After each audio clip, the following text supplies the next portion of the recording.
guys, it's me, the Jackbox Keeper. Today, here's another episode of Crazy Crafting.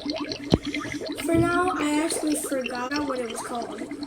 Anyways, today we're going to be making a rolling potion. So first thing you're going to want to do, from the last video, death shrink. So we're going to make that again. Then we're going to spawn this potion again, drain it, just how you remember. Now drink it out, call it drink. And now you're in the potion. So you see I'm in the potion again.